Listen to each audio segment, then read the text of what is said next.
bringing waiting times down. Thank you.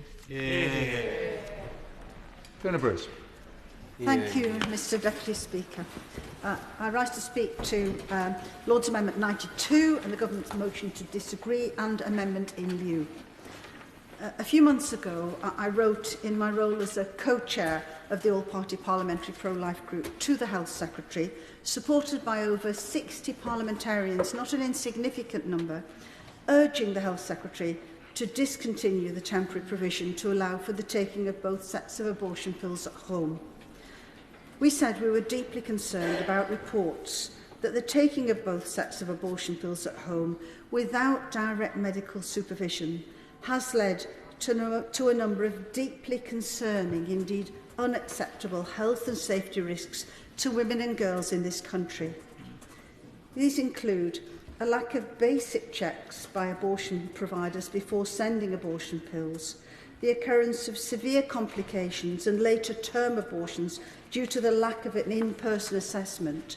And we were notably concerned about the greater risk, as we've heard already, of coercion by a partner or family member where the doctor does not see the woman in person.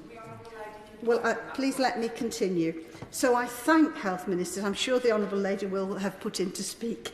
So I thank health ministers for listening and recently cancelling this temporary emergency provision from August, fully in accordance with the government's intention at the outset of the COVID pandemic that this would indeed be temporary.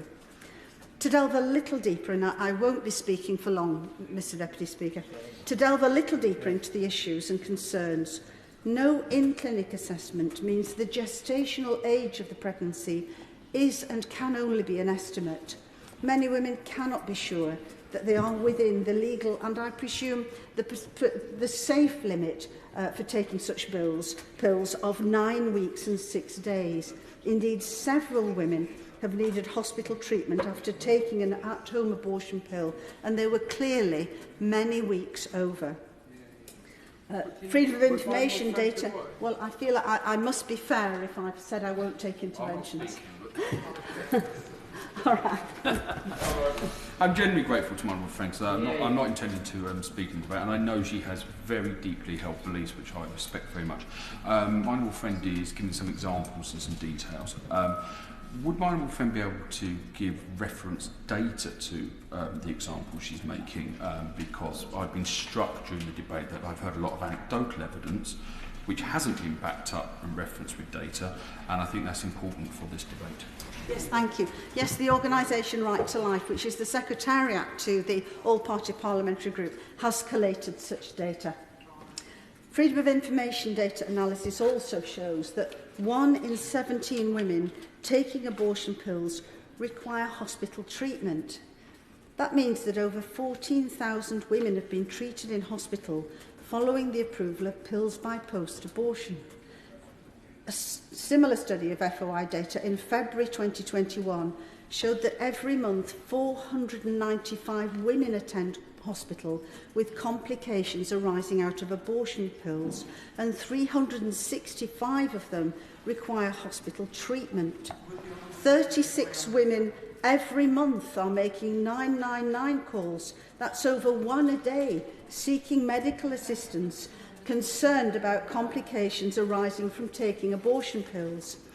Women, especially vulnerable women, deserve the care and attention of an in-person meeting with an experienced clinician before making such an important decision. And indeed, 74% of GPs have indicated concerns about women finding it distressing to terminate the pregnancy themselves at home. More than 600 medics signed an open letter to the Prime Minister in May 2021 calling for an end of pills by post-abortion.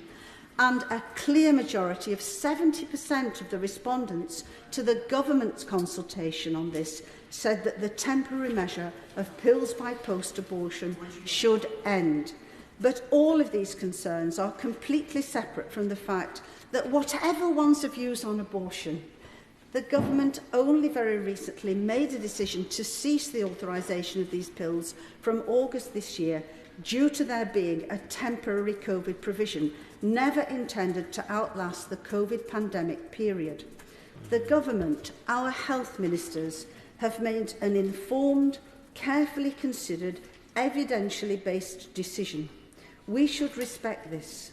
But once more, those pressing for an even more easily available abortion regime in this country are not willing to accept it, and instead, through an amendment, as is their frequent practice, giving far too little time to debate such fundamental issues, seek to make a serious change in the law with too little opportunity for us as parliamentarians to consider or scrutinise such a serious issue, literally a matter of life and death. Whatever our views on abortion, that is simply wrong, and I urge colleagues to vote against this proposal today to make at-home abortion pills permanently available. Martin Day. Thank you, Mr Deputy Speaker.